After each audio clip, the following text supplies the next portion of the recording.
All right. We're talking about Guardians of the Galaxy Volume 2. This is the follow-up to the 20, I believe it was 15, Guardians of the Galaxy that came out and was the surprise hits of that season. Possibly as much as a surprise as a couple $100 million movie by Marvel can be. Well, think about it this way, though. It's Guardians of the Galaxy. This isn't Iron Man or X-Men. You're right, but... to a point, it's like a third-tier team that no one's really thought about. With still a giant, humongous budget, you know? This wasn't made on shoestring. Well, they put a lot behind this. They really wanted to succeed. They gave it all the money in the world. They got the right combination of cast. They did knock it out of the park with cast. And Dave Bautista is my MVP, always. Yep, because as Drax, he's the man. He said the completely literal doofus, you know what I mean? I love it. So... All right, well, to anyone who hasn't seen it or doesn't know what we're talking about, Peter Quill and his fellow Guardians are hired by a powerful alien race, the Sovereign, to project their precious batteries from invaders. When it's discovered that Rocket Raccoon, one of the members of the Guardians, has stolen the items that they were sent to guard, the Sovereign dispatched their armada to search for vengeance. As the Guardians try to escape, the mystery of Peter's parentage is revealed. And that's a very kind of obtuse and obfuscated way of saying, dude, we finally get the lowdown on who the hell Peter's dad is. Yep. Played by D-list actor Kurt Russell. No. But in comic movies, Zealous that I was doing what? In comic movies, they're always talking about the parents. Like, they never let the character just be their own star. It's always like, because we're all haunted by our parents. We are. I'm 31 years old. I'm just realizing how bad my dad's for you. Well, no, you're right though. Isn't it such a strong theme that just keeps coming up and up again? Like, who are their parents? Who do you think writes these things? It's a trope disaffected, messed up kids. Yeah, that's where it comes out. All right, well, Derek, what's up? For me, oh man, I loved it. I thought it was. You sound very convinced. I guess I loved it. It's the greatest thing I've ever seen. It changed my life. I guess. You know what it is? The first one was so impactful. Like, I just thought it was probably some of the best movie for the MCU. It was the best. It had the right balance of everything, and I just couldn't ask for more. As a fan of the comics, but the second one, I just didn't agree. Can with it live up things. to Like the whole lineage of his family. No, I hear you. That's a very harped on. That went from the left, and I was a little too weird to that one. That's a plot line that has been done over and over again in basically a lot of comic stories, but I can kind of set that one aside and look at this one as just a follow-up to what was a really good movie and see if they could still maintain, if they still had the pepper, if they could still maintain that momentum. I think it had elements of it, but one thing I think this suffers from is sequelitis. Yeah. Sadly, the best kind of sequelitis, which in itself is self-defeating. Yeah. They look at the first movie, the first Guardians of the Galaxy, and say, well, people like the soundtrack, we'll hit them with even more of that. In fact, we'll beat them in the head with it every scene. We'll have a different song, and it'll be the same song over and over again to represent this and that and that and that. Yeah. And then we'll sell the soundtrack. I'm like, come on. Okay, they like dancing Baby Groot at the end. We'll have them here. We'll have them here. We'll have them dancing all over the sucker. We'll have them singing all over the sucker. We'll have as much Baby Groot in your face as you can get. Okay, they like the couple of one-liners from Dave Bautista's Drax. Okay, fine. We'll have him saying stuff all over this movie. It's exactly right. This tested well. This tested well. Let's just double up on all that and sell it to you. That's what it is. It's a moneymaker. The whole production. That's what it's for. That's why they put so much money into it, because they know it's going to work. Well, yeah. I mean, it's like something. Though I think it was too much of a good thing. Well, the first one came out of nowhere, and that's what people liked about it. This one's not coming out of that. You know what I mean? People are prepared for this. This has been a countdown for 2 years. You know what I mean? This is not catching anybody by surprise. So that's what stakes out. But like you said, who knew about the Guardians unless you were a real fanboy? Yeah, very true. You know what I mean? As a fanboy, I knew the Guardians. I was excited to see it, and it ended up being really well done. So let's copy. But the thing, you know what it was with me? It was I knew it was just a force when after the third music montage of a destructive scene. That was the third and not final music montage. I'll point out the scene with Rocket.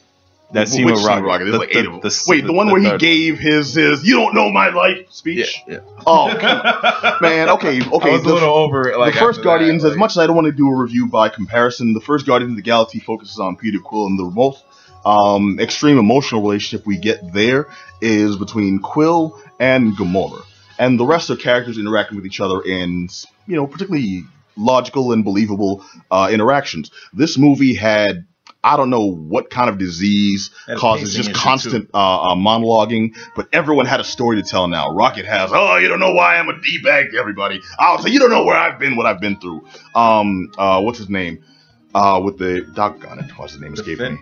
Yes, with the fin.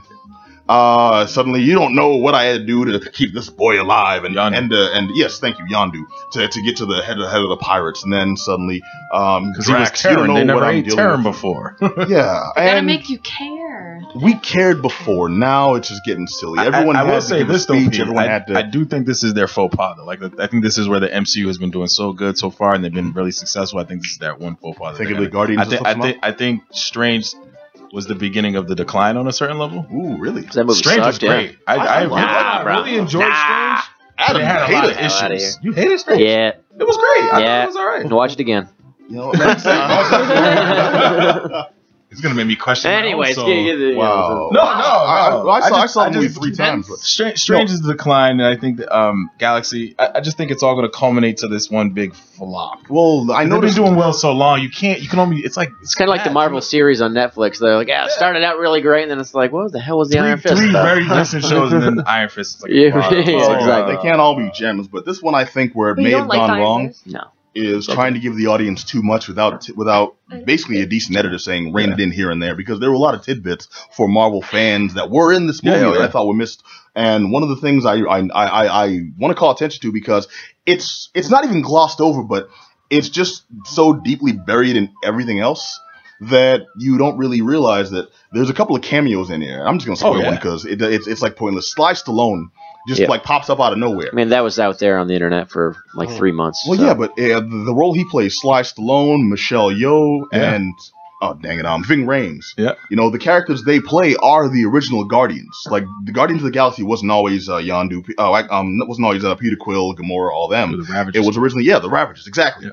And that's a nice little tidbit for Marvel fans. That's completely I barely noticed. I had to go back and listen to other people's reviews and stuff, and like, oh yeah, that was a thing. How did I didn't even miss it the first time. I just wasn't paying enough attention because they're also beating this song into my head. You know, I'm thinking of Brandy. I'm also thinking of Kurt Russell, who did a good job I bought of being the kind of D-bag he was supposed to be. Again, you know, Z-list celebrity. Kurt Russell, man. No, you're joking, man. I don't know. Come on, I don't. Okay. He was in Tango and Cash. Are you kidding me? I'm saying, with Stallone. This is a Tango and Cash reunion. Are you kidding me? That's all I cared about.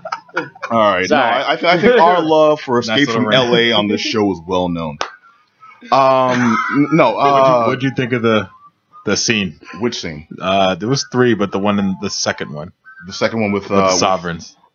The Sovereigns I really liked. I liked the fact they introduced an overall enemy, but there was a B and C tier enemy as well. The B tier enemy was the Sovereigns in this movie. That's the race of golden people that they also used for another Marvel tidbit that they'll probably introduce in the 3rd movie. But something that they really forced in your face. I liked them. I especially loved their method of controlling their armada. Their army was beautifully done. And this is the thing. I mean, why aren't we there?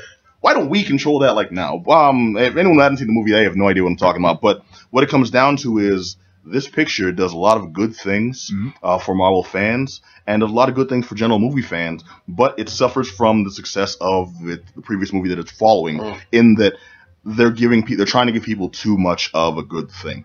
Exactly like you said. This tested well, and this tested well. Well, then we'll give them 10 times more. We'll give them 50 times more. What the hell? And then we'll sell the soundtrack. We'll sell the toys. We'll sell the T-shirts, the costumes, all types of stuff. And this is going to be a marketing juggernaut. But it added up to a subpar movie, unfortunately. I would give this kind of a middling. I can't even give it a thumbs up. But I refuse to give it a thumbs down because it's not bad. It's just trying to be too good, and that's where it's failing. Agreed. Damn. Also, I do want to point out we're used to 1, maybe 2 post-credit stingers. 5 in this mother. Whoa! Seriously? Yes. With 5 post-credits. With one of them being really huge. Yeah. And I'm like super shocked they even decided to go that route.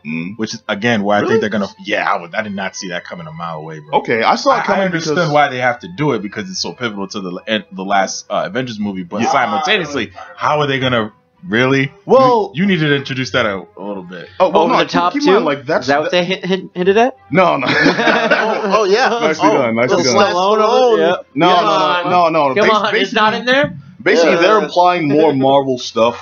That you think since because of the way they wrote certain characters' lineages to make this movie fit into the overall MCU that they've built. Yeah. How the hell are they going to do it? Like things like Wonder Man was supposed to be a character in this movie. Exactly. You know, it's like how the hell are you going to fit him in, especially with everything else? It's like Fred Savage from the What Are Years Older?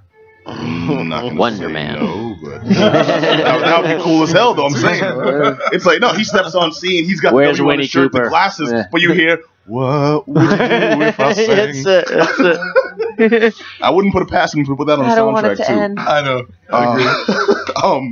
What was it? David Bowie was supposed to be in the sucker too. That's one of the saddest points. I just wanted to emphasize. He's dead. Because no, they were writing a part for him. He was gonna make a cameo, and I thought because he's the Starman, Spaceman, Hello Space Boy, and all that stuff.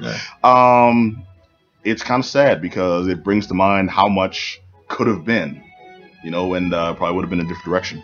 Yeah. I would have also liked to have seen him as Quill's dad / mom somehow. All right, but it's Guardians.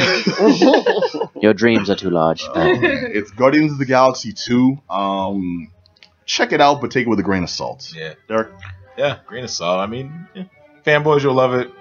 It's a tequila movie. You're fanboys. Did you love it? Come on, let's get over it. It's alright. As a fanboy, I was a little, I was happy with it. It had me laughing, but honestly, I just thought they're going in. I really think this is the beginning of the end for the MCU universe. It's done. I just don't know where it's gonna go after Infinity War. Serious claim. All right, we'll get you in for Guardians of the Galaxy 3 in this July, and we'll see how the opinion has been affected. But we've actually run out of time.